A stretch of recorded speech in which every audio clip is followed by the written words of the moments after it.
The Riverside Cemetery in Jackson sits on 43 acres of rolling hills overlooking the forked Deer River, established in 1872 as the city's first municipal burial ground and containing approximately 15,000 marked graves representing most of the prominent families who shaped Madison County's history over the past century and a half. A graduate student named Michael Torres discovered an impossible headstone there in October 2018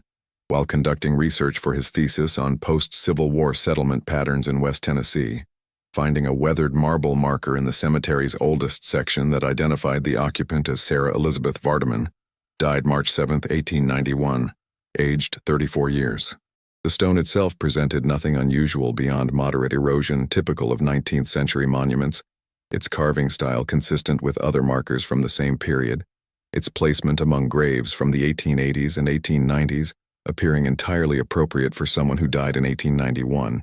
Yet when Michael searched Tennessee census records, property deeds, church registries, newspaper archives, and genealogical databases for any mention of the surname Vardaman, he found absolutely nothing suggesting that anyone with that last name had ever lived anywhere in the state at any point in its documented history. The absence of a surname from Tennessee records might indicate simply that a family passed through briefly without establishing the kind of permanent residence that generates documentation, except that Sarah Elizabeth Vardaman's grave sits in Riverside Cemetery's family plot section, where only Jackson residents who owned burial rights could be interred, meaning she couldn't have been a transient visitor who happened to die while traveling through the area. The cemetery's 19th century regulations, still preserved in Madison County archives, required that anyone buried in the family plot section needed to be either a property owner in Jackson or an immediate family member of a property owner, with burial rights purchased in advance and recorded in official cemetery ledgers. Michael found the ledger entry for Sarah Elizabeth Vardaman's plot, purchased in February 1891 by someone listed only as S. Vardaman and recorded as Lot 147 in Section C, confirming that proper procedures had been followed and that someone had paid the required fees for her burial, yet no S. Vardaman appeared in Jackson's 1890 census enumeration or in property tax records from that year, or in any other contemporary documentation that would explain who had purchased the plot or what relationship they had to the deceased woman whose name appears on the weathered headstone. The mystery deepened when Michael expanded his search beyond Tennessee to examine census records, vital statistics, immigration documents, and genealogical databases covering the entire United States from 1790 through 1900, discovering that the surname Vardaman appeared nowhere in American records during that entire period,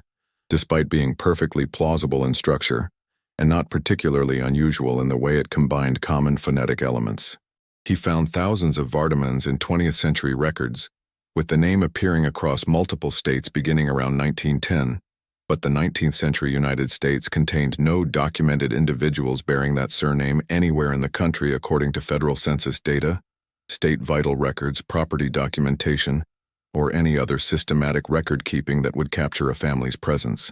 The surname seemed to have simply materialized in American records sometime during the first decade of the 1900s, with no apparent origin point or ancestral line leading back to earlier generations. Yet Sarah Elizabeth Vardaman's 1891 grave in Jackson predated that mysterious emergence by nearly 20 years. Subscribe now because the evidence we're uncovering suggests this impossible grave connects to a much larger pattern of people who were buried with identities that never existed in any official record, revealing how certain American communities used their cemeteries to document truths they couldn't preserve any other way. Jackson occupies the geographic center of West Tennessee, positioned almost exactly halfway between Memphis and Nashville along Interstate 40, serving for most of its history as a crucial railroad junction that made the city economically important despite its relatively modest population. The downtown district radiates from the Madison County Courthouse, where 19th century commercial buildings still line the streets in various states of preservation and adaptive reuse, where local businesses operate alongside the chain retailers that have gradually replaced independent stores. The city maintains a particular relationship with its past, proud of its Civil War history and its role in Tennessee's agricultural economy, careful to preserve certain narratives about antebellum prosperity and Reconstruction hardship while remaining less forthcoming about the racial dynamics that shaped every aspect of life in West Tennessee. from the 1860s through the 1960s. This selective historical memory creates gaps in the documented record where uncomfortable truths once existed, leaving researchers to puzzle over evidence that doesn't quite align with the stories Jackson tells about itself. Riverside Cemetery reflects this complicated relationship with history, serving as the final resting place for Confederate veterans and freedmen, wealthy landowners and impoverished laborers, prominent citizens whose monuments dominate entire sections, and anonymous individuals whose graves carry only initials or first names. The cemetery's layout embodies the social hierarchies of 19th-century Jackson, with family plot sections occupying the highest ground and offering the best views, while paupers' graves cluster in low-lying areas near the cemetery's eastern boundary, where seasonal flooding sometimes disturbs the soil. Walking through Riverside means navigating a landscape where every placement carries meaning, where the distance between graves reflects the social distance that separated people in life, where even in death the structures of class and race and status determined who ended up where. The cemetery's records preserve these arrangements with bureaucratic precision, documenting who purchased which plots and who received permission to be buried in which sections, creating an archive that reveals more about Jackson's social organization than most official histories acknowledge. Michael's research into Sarah Elizabeth Vardaman began as a minor curiosity,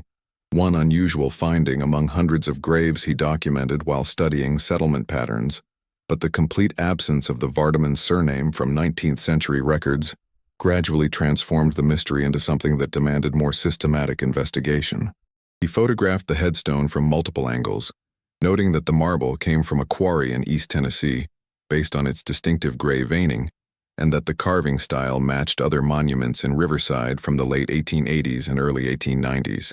The stone showed no signs of having been moved from another location, sitting in ground that cemetery records confirmed as Lot 147 in Section C,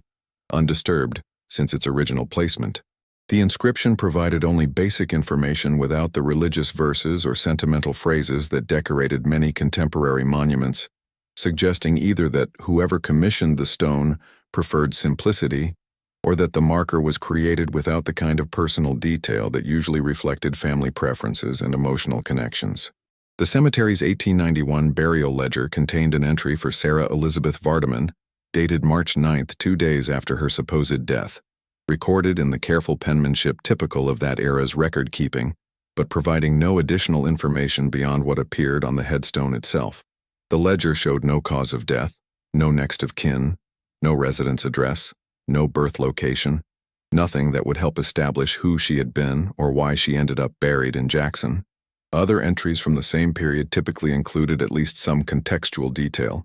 noting whether the deceased had been a longtime resident or a recent arrival, identifying family members who arranged the burial, sometimes adding brief notes about occupation or circumstances of death. The Vardaman entry's stark minimalism suggested either extraordinary discretion on the part of whoever recorded it, or a deliberate effort to provide just enough information to satisfy documentation requirements, while avoiding any detail that might enable future researchers to connect the grave to a living person's documented existence. Michael searched Jackson's newspapers from March 1891, hoping to find an obituary or death notice that might provide information missing from the cemetery records, but the Jackson Sun and the West Tennessee Whig, the city's two major papers during that period, contained no mention of Sarah Elizabeth Vardaman's death despite publishing extensive obituaries for other Jackson residents who died during the same week. The papers documented deaths from influenza, consumption, childbed fever, accidents, and various other causes that claimed lives in a 19th-century southern city, providing detailed accounts of funeral services, burial arrangements, and surviving family members. The absence of any notice about Vardaman suggested either that she died in circumstances that newspapers preferred not to publicize, or that she somehow existed outside the social networks through which information about deaths typically circulated in a small city where newspapers prided themselves on comprehensive coverage of community events, including funerals and burials. The pattern of absence extended across every type of record that should have captured some trace of Sarah Elizabeth Vardaman's existence if she lived in Jackson long enough to be buried in a cemetery plot restricted to residents. City directories from 1889, 1890, and 1891 listed no Vardaman among Jackson's households, businesses, or professional practitioners. Church membership rolls from the period, preserved in archives of Jackson's oldest congregations, contained no record of anyone with that surname. School enrollment records showed no Vardaman children attending Jackson's public or private institutions. Property tax assessments, water service connection records, business license applications, marriage registries, court proceedings, and every other category of documentation that accumulates when people live in a place for any length of time contained no evidence that the Vardaman family had ever resided in Madison County. Sarah Elizabeth Vardaman appeared to have lived and died without leaving any trace of her existence, except the burial plot that required Jackson residency to obtain and the marble headstone that marked where she supposedly lay. The impossibility forced Michael to consider alternative explanations for how someone could be buried under a name that didn't exist in any official record from that period, leading him to examine whether Vardaman might be a mistranscription of another surname that could have been misread or misheard by whoever carved the headstone. He compiled lists of similar-sounding names that appeared in 1890s Tennessee records, including Hardiman, Bateman, Wardman, and Vardaman, checking cemetery records to see if any of those families had lost a Sarah Elizabeth around the same time. None of the possibilities produced matches, with families bearing those surnames showing complete accountability for their members in both cemetery records and living documentation. He expanded the search to consider whether the headstone might commemorate someone buried elsewhere, whose family wanted a memorial marker in Jackson for sentimental or genealogical reasons, but cemetery regulations explicitly prohibited memorial markers for people not actually interred in their designated plots, and the ledger clearly indicated that Lot 147 contained human remains rather than serving as a cenotaph. The investigation took a significant turn when Michael discovered that Riverside Cemetery contained 7 other graves from the 1880s and 1890s with surnames that appeared nowhere in Tennessee census records from those decades, suggesting a pattern rather than a single inexplicable anomaly. The additional graves included Marcus James Tolliver, who died in 1887, Anna Catherine Breslin, who died in 1889, Robert William Fenwick, who died in 1892, Elizabeth Grace Harmon, who died in 1893, Daniel Franklin Mercer, who died in 1894, Susan Marie Caldwell, who died in 1896, and Thomas Edward Kincaid, who died in 1898. Like Vardaman,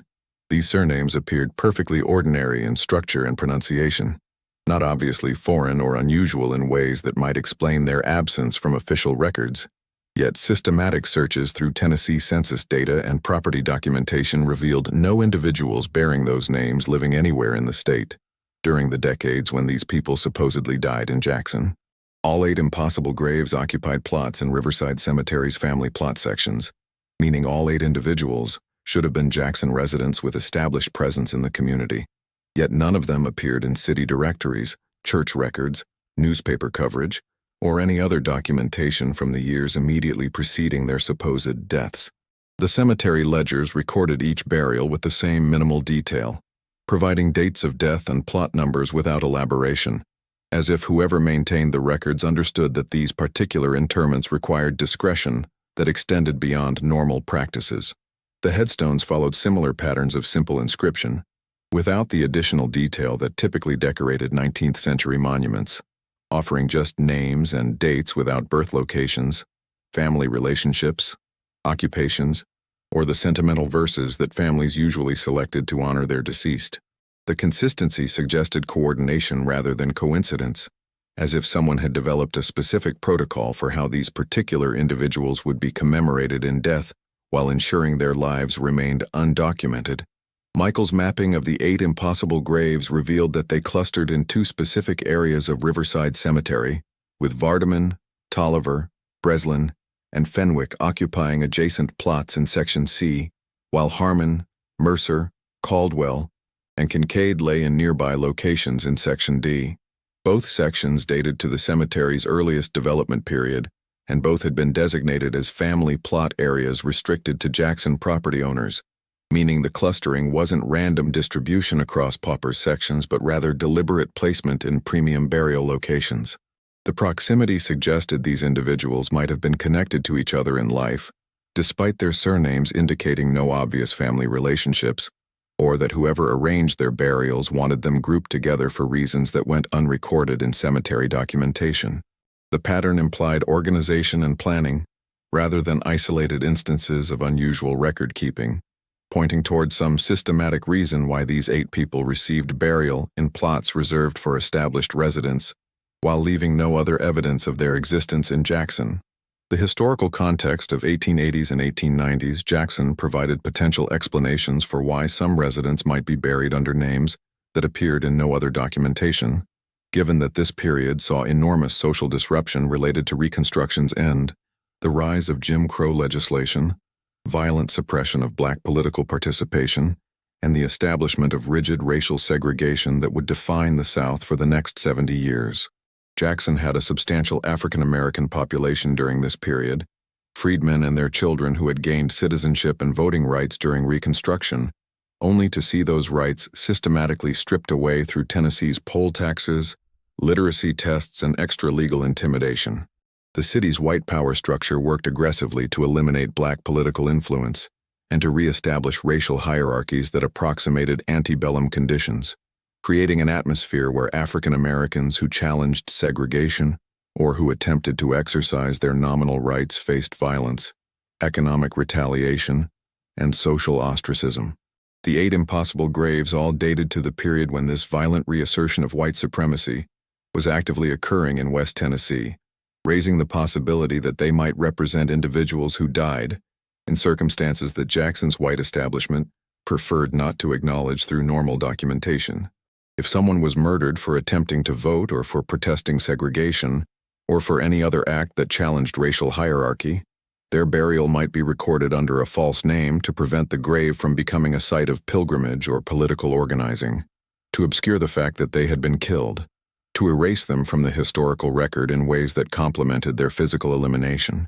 The use of plausible-sounding but actually non-existent surnames would allow cemetery authorities to maintain apparently proper records while ensuring that future researchers couldn't connect the graves to documented individuals whose deaths might raise uncomfortable questions about violence and injustice in 1890s Jackson. This hypothesis gained support when Michael discovered that the dates of death for several impossible graves corresponded with documented instances of racial violence in Madison County, though no direct evidence linked specific individuals to specific graves. Marcus James Tolliver's death date of August 12, 1887, came 3 days after the Jackson Sun reported that an unnamed Negro agitator had been severely beaten by a group of white men for attempting to organize a black voting registration drive. Anna Catherine Breslin died on November 3, 1889, the day after newspaper accounts described a violent confrontation at a political meeting where African Americans tried to participate in discussions about municipal governance. Robert William Fenwick's death on June 8, 1892,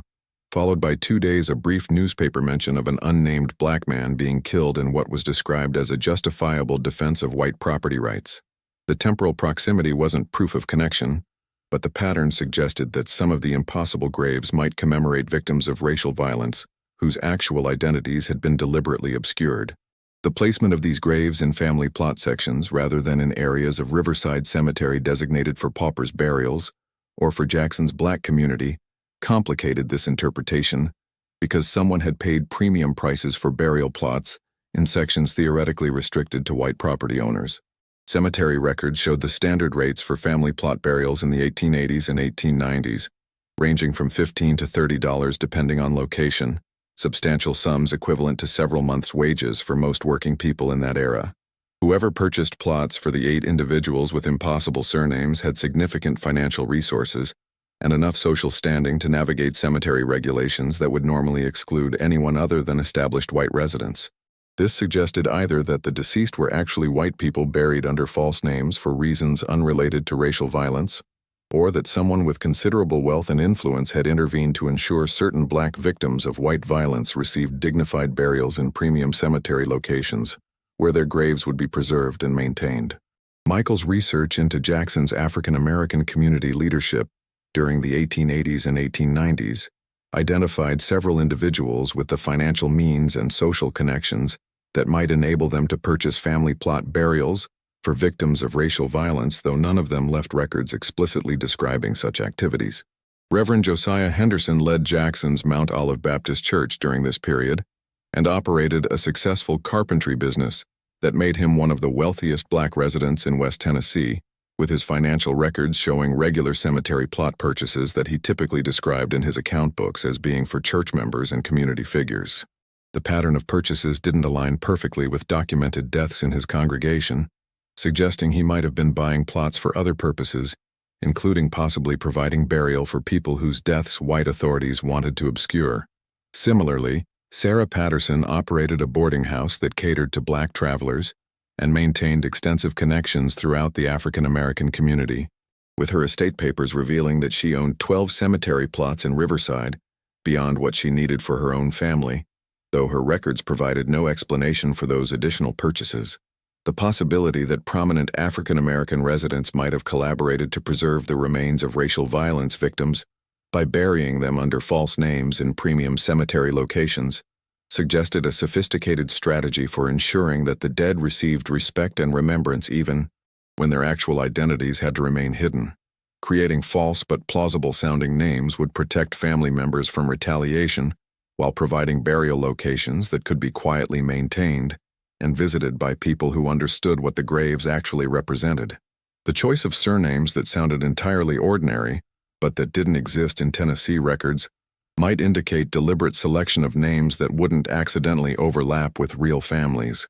avoiding confusion while ensuring the graves could be identified by people who knew what to look for. The minimal inscriptions on the headstones would serve practical purposes of providing just enough information to distinguish one grave from another, while avoiding details that might enable hostile authorities to investigate whose remains actually lay beneath the markers. The systematic nature of this possible memorial strategy became more apparent when Michael examined the specific dates inscribed on the headstones and realized they followed a subtle but consistent pattern that seemed designed to communicate hidden information. Each death date fell on either the 3rd, 7th, 12th, or 15th of its respective month,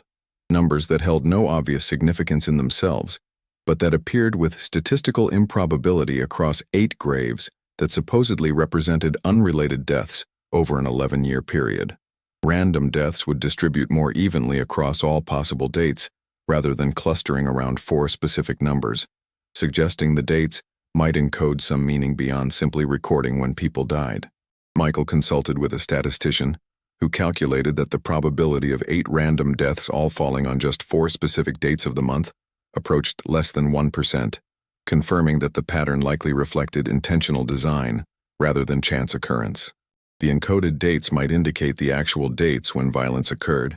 might reference significant events in African American resistance to white supremacy,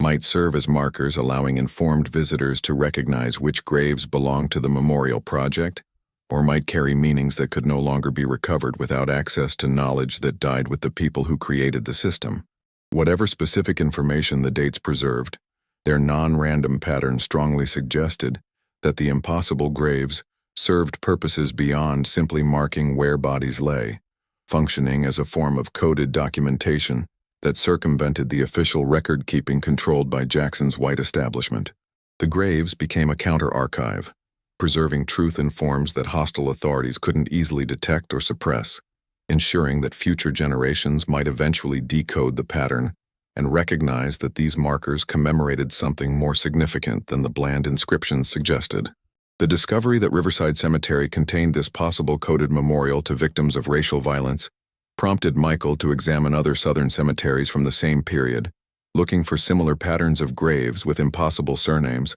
or non-random date clustering that might indicate comparable documentation strategies. He found suggestive patterns in Memphis, Nashville, and Chattanooga, where historic black cemeteries contained markers with surnames that didn't appear in census records and where death dates showed similar statistical anomalies that suggested encoding. The phenomenon appeared less common in cemeteries that served predominantly white communities, supporting the hypothesis that impossible graves represented specifically African American memorial practices developed to preserve truth under conditions where official documentation either ignored black deaths or deliberately misrepresented the circumstances under which they occurred. The pattern extended beyond Tennessee, with researchers in Alabama, Mississippi, and Georgia reporting similar findings of inexplicable graves in historic cemeteries, serving communities with significant African American populations during the post-Reconstruction period. A cemetery in Tuscaloosa contained 9 graves from the 1880s, with surnames absent from Alabama records,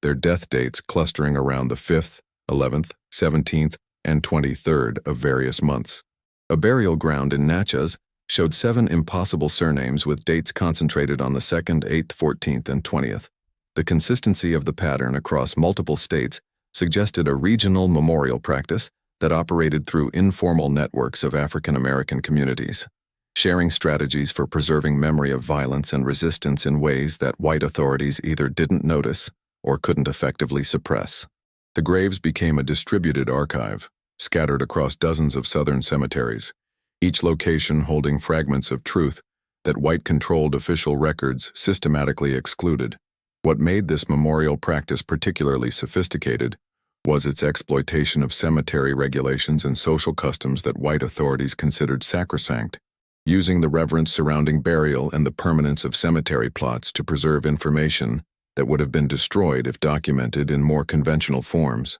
A newspaper article about racial violence could be burned, a church record could be seized, a personal diary could be confiscated, but grave markers installed in properly purchased cemetery plots enjoyed legal protection that made their removal difficult even for hostile authorities who might suspect they served subversive purposes. The choice to use false but ordinary-sounding names rather than obvious pseudonyms or coded symbols allowed the graves to hide in plain sight, appearing to commemorate unremarkable deaths of unremarkable people while actually preserving evidence of murder and resistance that official Jackson worked hard to erase. Michael's investigation reached its most significant breakthrough when he located the descendants of Reverend Josiah Henderson,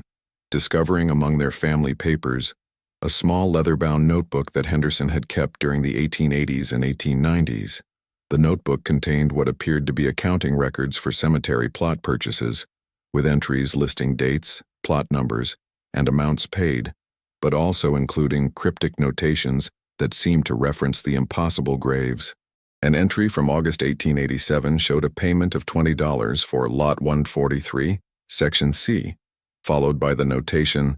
MT, resistance maintained, with the initials MT potentially corresponding to Marcus James Tolliver, whose grave occupied a nearby plot. Similar entries appeared throughout the notebook, each recording a cemetery purchase and adding brief coded references that might indicate the actual identities or circumstances of the people commemorated under false names. The notebook suggested Henderson had indeed organized and funded a systematic memorial project, working with other African American community leaders to ensure that victims of white violence received proper burial and permanent commemoration, even when their actual identities had to be concealed. The cryptic notations might preserve information that Henderson wanted recorded, but that he couldn't document openly, creating a private archive that family members could potentially decode while remaining meaningless to anyone who didn't understand the context. Some entries included what appeared to be actual names, others referenced locations or events. Several mentioned resistance or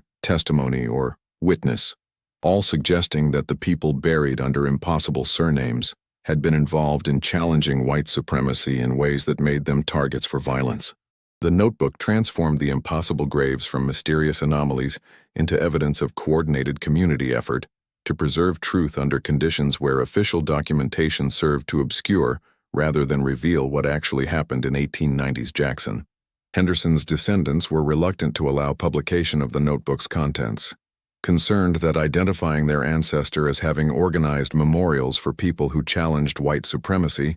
might expose him to posthumous criticism or might complicate their family's standing in contemporary Jackson, where some residents still harbored nostalgia for the segregated past. This reluctance to fully engage with historical evidence of resistance reflected ongoing tensions about how the South should remember and discuss its history of racial violence, with many communities preferring narratives that minimize the scale of white-on-black violence and that avoid acknowledging how thoroughly official institutions participated in maintaining oppression. The notebook's existence confirmed that the impossible graves did memorialize real people whose actual identities had been deliberately obscured, but extracting specific information about who those people were and exactly what happened to them remained impossible without fuller access to Henderson's records and without willingness from institutions like Riverside Cemetery to acknowledge their property's role in this hidden history. The cemetery's current administration showed no interest in supporting research that might reveal that 8 graves in their family plot sections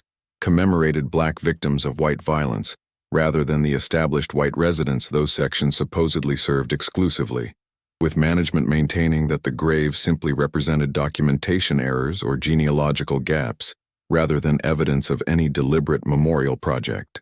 This institutional resistance extended to refusing requests to exhume remains for DNA analysis that might enable identification through comparison with living descendants, to blocking efforts to install interpretive markers, explaining the possible significance of the impossible surnames, and to dismissing suggestions that cemetery records might be systematically examined for other evidence of hidden memorials. The administration's position prioritized maintaining Riverside's image as a traditional Southern cemetery, celebrating local heritage, over acknowledging its potential role as a site where African Americans preserved truth that official white Jackson worked to erase. Michael's research ultimately documented the 8 impossible graves without definitively proving what they represented, or who lay beneath the markers, creating a historical record that posed questions without providing complete answers, and that challenged official narratives without overturning them. His thesis earned academic recognition for identifying a significant pattern in post-Reconstruction memorial practices,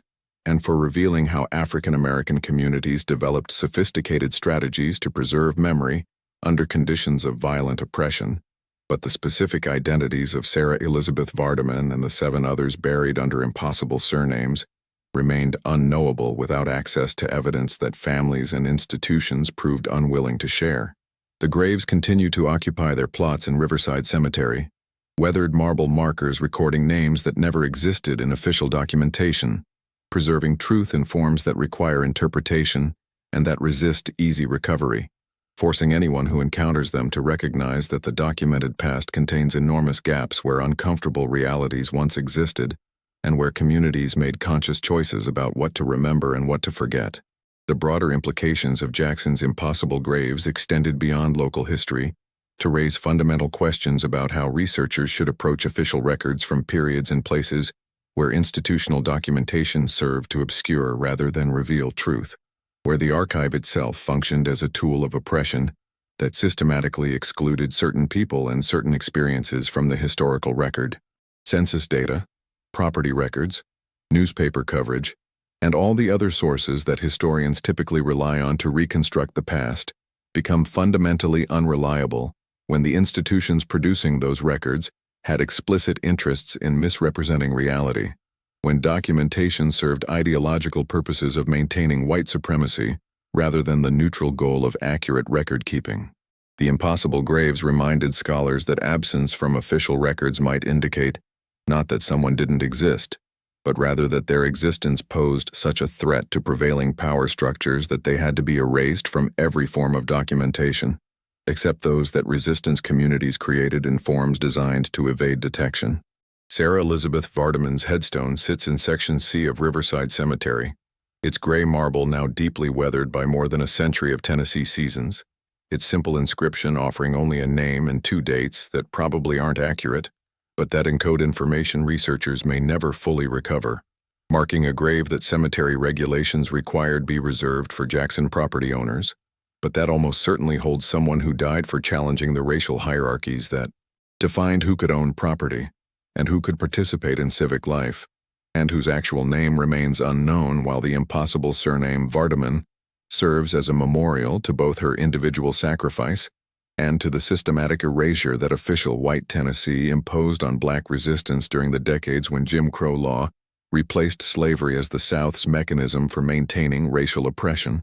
and whether anyone will ever definitively identify who she really was, or exactly how she died, matters less than recognizing that her grave, and the 7 others with impossible surnames, represent a form of historical documentation that communities created when official records couldn't be trusted. A counter-archive scattered across Southern cemeteries where truth survived in coded forms that required interpretation, but that preserved what power structures worked hardest to destroy. Subscribe now so you won't miss our next investigation into American cemeteries, where the names on the stones tell stories the official histories tried to erase forever.